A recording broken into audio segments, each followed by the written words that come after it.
Indian education system గురించి కూడా ఒకసారి మాట్లాడితే బాగుంటుంది గురించి మీరు, ఎందుకంటే మీరు చాలా త్వరగా ఆ విషయాన్ని అర్థం చేసుకున్నారు. అర్థం చేసుకుని ఇప్పుడు ఏది చదవాలి అనేది పర్ఫెక్ట్ క్లారిటీ ఉంది మీకు. ఆ క్లారిటీ మన వాళ్ళకి కూడా రావాలి చాలామందికి. ఎందుకంటే నేను కూడా అంటే నాలాంటి వాళ్ళు ఎంతోమంది ఉన్నారు ఇక్కడ. నేను ఒక బీటెక్ గ్రాడ్యుయేట్ని, ఆ బీటెక్ అయిపోయింది, జాబ్ వచ్చింది, అవన్నీ వదిలేసి అది కాదు అనుకొని అంటే అక్కడ చదువుకున్న చదువులకి తర్వాత చేసే పనులకి సంబంధం లేకుండా చాలామంది ఉన్నారు. బట్ మనం ఏం చదువుతున్నామో అర్థం కాదు. ఎట్ ది సేమ్ టైం లైఫ్లో ఫైనల్ గోల్ ఏంటి అంటే చిన్నప్పుడే ఫిక్స్ అవుతాడు వాడు, ఒక పెద్ద కంపెనీలో ఎవడి కిందో జాబ్ చేయాలి. అది వీడికి చిన్నప్పటి నుంచి వాడి గోల్. ఆ గోల్ పైన పాపం ఇంట్లో పేరెంట్స్ కానీ కాలేజెస్లో కానీ స్కూల్స్లో కానీ వాడిని తిప్పి బట్టిలు పెట్టించి దాంట్లో చాలామంది ఈ మధ్య కాలంలో చూసుకున్నైతే మన బాసర సరస్వతి దేవి ఆలయం మీకు ఖచ్చితంగా తెలిసి ఉంటుంది. అక్కడ ట్రిపుల్ ఐటీ వచ్చినటువంటి 10-12 సంవత్సరాల్లో అక్కడ దాదాపుగా 20 మంది ఆత్మహత్య చేసుకున్నారు. బాసర ఐఐటీలో ట్రిపుల్ ఐటీలో. రీసెంట్గా లాస్ట్ 2 నెలల్లో 3 ఆత్మహత్య చేసుకున్నారు. అంటే చిన్న పిల్లలు వాళ్ళు, అంటే ఇంటర్మీడియట్ 10th క్లాస్ అయిపోగానే అక్కడికి ట్రిపుల్ ఐటీలో జాయిన్ అవుతారు. ఆ వయసులో ఉన్న వాళ్ళు 20 మంది ఒకే ఇన్స్టిట్యూట్లో. ఆ ఇన్స్టిట్యూట్ గురించి మాట్లాడుతున్నప్పుడు న్యూస్ వీడ్లో ట్రిపుల్ ఐటీ ఉందన్న, ఇక్కడ కూడా ఆత్మహత్యలు చేసుకుంటున్నారు, దయచేసి మీరు దీని గురించి కూడా మాట్లాడండి అని చెప్పేసి నాకు మెసేజ్ చేస్తున్నారు. సో మీరు ఇప్పుడు చదువు అంటే మన ఇంటర్వ్యూకి సంబంధం లేని టాపిక్ కావచ్చు ఇది, కానీ మీరు చదువు గురించి అంత క్లారిటీగా మాట్లాడుతున్నప్పుడు నాకు అడగాలనిపించింది. ఇంతమంది అంటే చిన్న పిల్లలు జీవితం అంటే ఏంటో తెలియదు, అసలు జీవితం ఎటువైపు వెళ్తుందో తెలియదు, వాళ్ళు కూర్చున్నటువంటి 4 గోడల మధ్యలో కూర్చొని ఇదే జీవితం ఏమో మన లైఫ్ అంతా దీనిపైనే ఆధారపడి ఉంది, ఈ పుస్తకం పైనే అనుకొని ఆ పుస్తకం చదవలేక చనిపోతున్న వారు చాలామంది ఉన్నారు. వారి గురించి ఒక్కసారి మీరు మాట్లాడాలని. 18వ ఏట నేను ఒక డిఫెన్స్ ఎగ్జామ్ రాశాను ఎయిర్ ఫోర్స్లో. ఓకే. అప్పుడు ఉద్యోగం వచ్చింది. 17 సంవత్సరాలు బాండ్ రాయాలి. నేను రాయను, నాకు ఉద్యోగం అక్కర్లేదన్న. నేను I don't want to commit to anything. డిఫెన్స్లో I don't want to commit to anything. నేను రాశాను, వెళ్ళాను. బాండ్ మాత్రం నేను ఇదే చెయ్యాలి, ఇక్కడే చేస్తాను అనేది నేను చెప్పను అని చెప్పి, అంటే నాకు చిన్నప్పటి నుంచి స్వతంత్రంగా ఉండడం అంటే ఇష్టం. అలా అని నాకు చాలా ఇష్టం డిఫెన్స్ అంటే. అసలు నాకు పిచ్చి ప్రేమ, మామూలు ప్రేమ కూడా కాదు. డిఫెన్స్ వాళ్ళు ఎవరిని చూసినా నాకు తెలియకుండా అట్లా పొంగిపోతూ ఉంటుంది. శరీరంలోంచి ఒక ఆనందం అట్లా ఉబికి బయటకు వస్తుంది. ఇప్పుడున్నటువంటి యువత గురించి మీరు ఒకటి అడిగారు. రాముణ్ణి సరిగ్గా చదివితే, రామాయణంలో రామచంద్రమూర్తి క్యారెక్టర్ కనుక సక్రమంగా తెలిస్తే ఎవ్వడు ఆత్మహత్యలు చేసుకోడు. మా తాతయ్య గారు అషర్లపాటి వాసుదేవయ్య శాస్త్రి గారని రామాయణం రాశారు, శ్రీమద్ వాసుదేవ రామాయణం అంటే. ఓకే. అందులో ఒక చిన్న అద్భుతమైనటువంటి పద్యం ఆయన రాశారు. పట్ట మహాభిషేక బహుభాగ్యము చేకొనమన్న ఎప్పుడున్ పట్టము వీడినట్టడవి పాలవమన్నప్పుడొక్కటే పట్టున లేత చిరునవ్వు చేపట్టే దిట్టతనాన మా రాఘవుడు.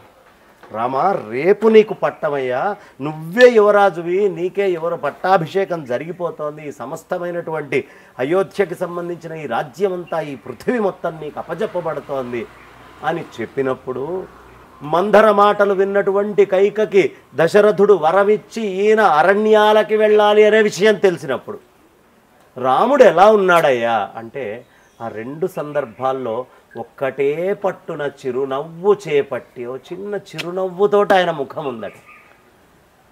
ఇది తెలిసిందనుకోండి పిల్లవాడికి, అంటే ఏదో వచ్చిందని పొంగిపోవటం, ఇంకేదో వచ్చిందని కుంగిపోవటం, ఈ 2 చేయకూడదు. రామచంద్రమూర్తి ఇదొచ్చినా దీంట్లోంచి వెళ్ళి రావణాదుల్ని సంహారం చేసి దేశానికి ఉపయోగపడే పని చేశాడు.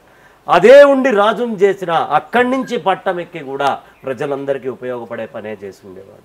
సమర్థుడైనటువంటి వాడి లోపల సమర్థత ఉంటుంది, కానీ సందర్భంలో సమర్థత ఉండదు. ఏ సందర్భాన్నైనా ఎదుర్కోగలిగే మానసిక పరిస్థితిని ఎప్పుడూ పిల్లలకి చిన్న వయసు నుంచి నేర్పించాలంటే వాళ్ళకి కాస్త భగవద్గీత వచ్చి ఉండాలి. అశోచ్వానన్యశోచస్త్వం ప్రజ్ఞావాదాంశ్చ భాషసే. ఆలోచించకూడని వాటి గురించి ఆలోచిస్తావే ఉంటాయి. కాస్త ప్రజ్ఞావంతుల్లాగా మాట్లాడు. ఏం ఆలోచిస్తున్నావు?